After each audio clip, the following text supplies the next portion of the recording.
Hello, ladies and gentlemen, and welcome to episode 10 of the Poems and Stories series. Today's story is titled Grandma's Thanksgiving Story. It was getting toward bedtime in the house on the hill, and the children had gathered about the fire for a talk with Grandma before going to bed. "Listen," said Willie, "how the wind blows down the chimney. I think Jack Frost must be out tonight." Just then, Jane came in and put coal on the fire and told the little folks it was snowing. "Hurrah!" cried Joey. "We'll have snow for Thanksgiving. Won't that be jolly?" "Boys," said Sister Nettie, as she looked at the clock, "only 20 minutes more before bedtime. If we don't look out, it will be too late for Grandma's story. And you know we don't want to miss that." "Indeed we don't," said the boys, and they drew their chairs closer while little Bess nestled in Grandma's lap. "What shall the story be about, dears?" asked Grandma. "A Thanksgiving story, please," answered Joey.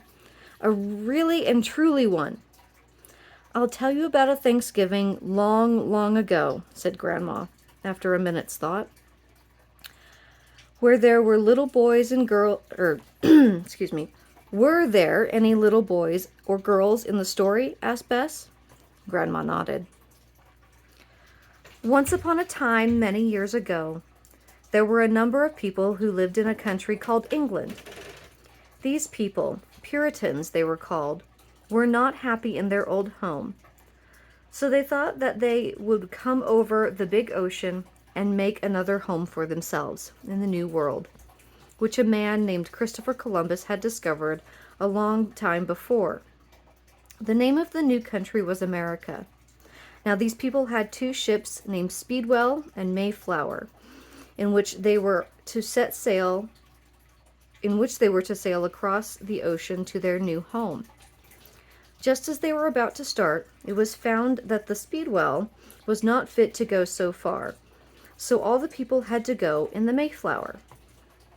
One beautiful morning in September, after bidding their friends goodbye, the little band set sail in the Mayflower.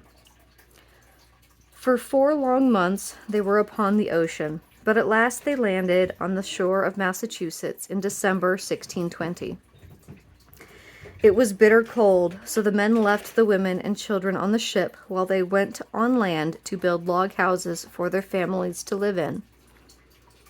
When springtime came, the people planted corn, but they planted too soon, and Jack Frost came, pinched the tiny shoots just coming out of the ground, and the corn died. Still our friends kept cheerful and made the best of what they had, for they knew there was a big ship coming from England with more corn and good things on board. But the ship did not come, and the store of food got less and less. How the people watched for that ship!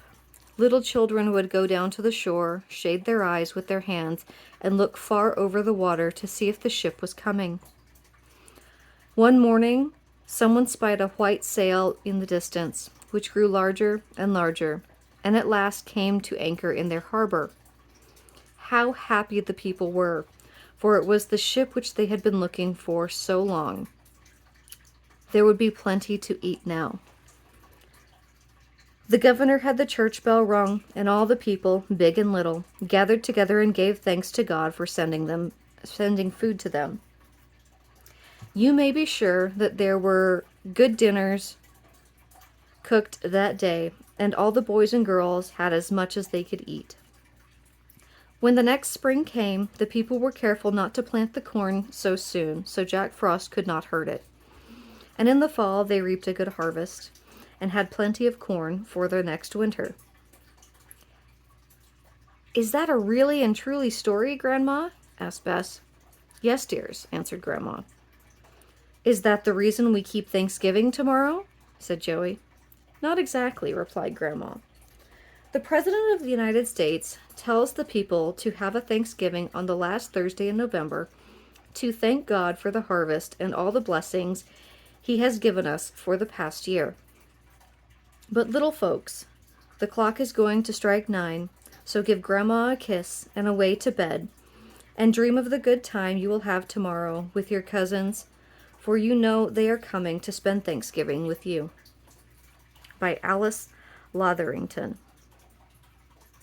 As a reminder, I'm simply reading the story as it was written down in this book, which I believe was written in 1918. I'll have to double check. So any inappropriate or inaccurate words or phrases are just a reflection of simply that, the time and the circumstances surrounding its publication, and do not reflect my personal or political beliefs. If you want to keep hearing more of these stories and see any new books that I might have coming out, please make sure to like and subscribe. And as always, if you are in the book archivalist trade or hobby and you are interested in restoring or archiving any of the books that I display on this channel, I would absolutely love to talk to you to get that done so that these books can be salvaged for the future. Thank you so much. I hope you all enjoy the rest of your day.